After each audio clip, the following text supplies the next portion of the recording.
Hello viewers. So today we would be talking about what are some do's and don'ts in UPSC journey. So if you know this, you can have more control over your own UPSC journey and also the whole preparation, if we can say. So let's go first about what are do's of UPSC preparation. So I have written down some do's and I will be just telling you one by one. So first is like you have to keep in the whole preparation the syllabus with you.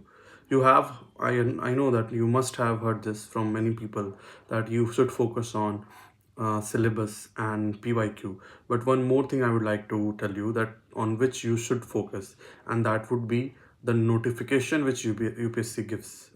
So, in why notification? There are many guidelines of each different phases of exam, like pre, mains, and interview. There are specific guidelines about what UPSC wants in each level from you. So, if you can focus on those keywords of the guidelines, you can understand the exam better. And combining that understanding with the syllabus and PYQ would be making you of your like some kind of a person who is driving his or her own preparation. So I think that would be much better than wholly relying on someone else for all the strategies and understanding of the exam. Moving ahead, the second part would be like basic sources and advanced sources should be fixed. If you have fixed sources on which you are like giving your time, then you would be able to complete the syllabus on time, and you would be more confident about the exam also, because you would know that okay, this much I had to cover and I have done it well. So what would be the sources? First, let's talk about basic sources. That would be NCRTs. NCRTs, there are everyone talks about NCRT, but what in NCRT? Mostly 11 and 12 are important, and those conceptual things which you would be like learning. For example, whatever things in syllabus, you can see the keywords of the syllabus, and then you can search in the NCRTs and read them and understand that okay, what are, and if you there would be many important things as well in NCRTs. You can just filter out after 2 3 readings, and after that you can just keep those NCRTs aside and move towards the advanced books. An advanced book, you have to be very careful that you're choosing the advanced book very uh, like with a good understanding of what is in the exam. You can't just, if someone is saying that do this book, you should not just follow that book. You should just go to that, see the topics, see the PYQ, see the syllabus.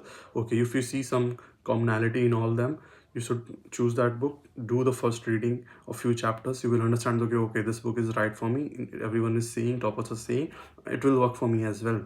So you have to choose that book then, and then do 3 4 5 readings, whatever it is comfortable for you, and make notes after that. For some, after 2 reading they can make notes. For those who are like not getting the getting what chapters is saying to you, what are the important points, if you're not able to recall, if you're not able to understand it well, go through it multiple times, minimum 3 4 times, and after that make self notes. So yeah, that is actually our third point as well, of do's, which would be what? Self notes. So self notes actually what they does is they give you a helping hand when you would try to recall them. And self note doesn't mean just copy pasting. It means that you, whatever you have understood in that chapter, in that particular source, you just write down in your own words, why, while containing all the key points in your notes. So that is the simplest way of saying what are self notes. And once they are with you, you are ready to go ahead for another chapter, for another subject, like that. So that is the deciding factor, that okay, if you have the self notes, if you are able to uh, understand that okay, whatever PYQs has been asked, what are the syllabus topic, if those things are covered, you are complete done with the chapters. So, and let's move ahead with the fourth do's in this preparation, and that would be practicing. Yeah, so if you are practicing well for prelims as well as mains, then only you can say that okay, you are preparing, and or you are able to eligible to give the exam. Otherwise it is just a number game. You are increasing the number of this aspirants. It is nothing like you are actually increasing the competition. You are just part of the number of the big number which UPSC aspirants are. So if you don't want to be part of just number, you want to become a serious aspirant and increase the competition, what you should do is, and I'm saying it, being a serious aspirant from last 2 years and giving prelims and qualifying it as well, that you have to practice a lot, not only prelims mocks, but as well as you have to do the mains mock. Once you are doing that, there would be specific times in your preparation which you can decide based on at what time you are starting the preparation of the year. After that, you can give minimum number of mocks which will tell you that okay, in this particular topics you are weak or strong. Based on that, you can revise more or read more that topic again, and rest you can just revise in number of times before the exam. Otherwise, more focus where you have to give, you will identify from mocks as well as for both like prelims as well as the mains. So mocks would be there for practicing, and as well as PYQs you can practice sincerely for pre as well as mains. They will actually give you the real idea of the exam, even more than mocks.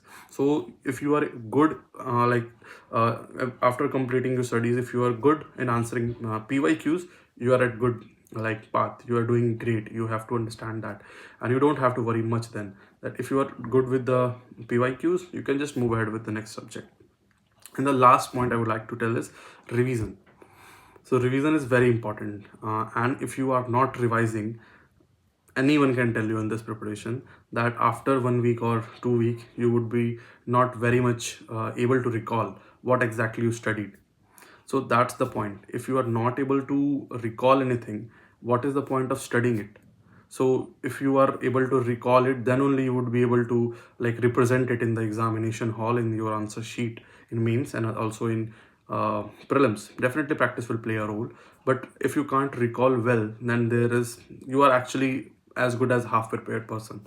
So that's why regular revision system should be there in your preparation journey. And how you will do that, you have to revise it every day after you complete your studies. Fix 30 minutes to 45 minutes for recalling everything you have studied in a day. After that, whenever you wake up, you can also try to recall things what you studied yesterday before starting your everything of the day, like daily studies. Other than that, if that is not possible, what you can do is you can fix a day in a week when you can revise all the things you have read in the week. You don't have to read new things in that day. You will only revise on everything you have studied last week.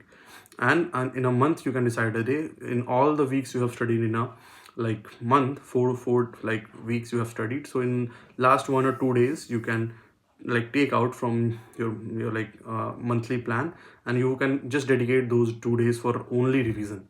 So this way, revision will happen regularly, and you would be in a better position for sure. So these are some like there are many do's, but these are some primary do's which you should keep in mind to have control and grip over your preparation. In next video, we would be talking more about what are don'ts of UPSC preparation. Thank you for watching.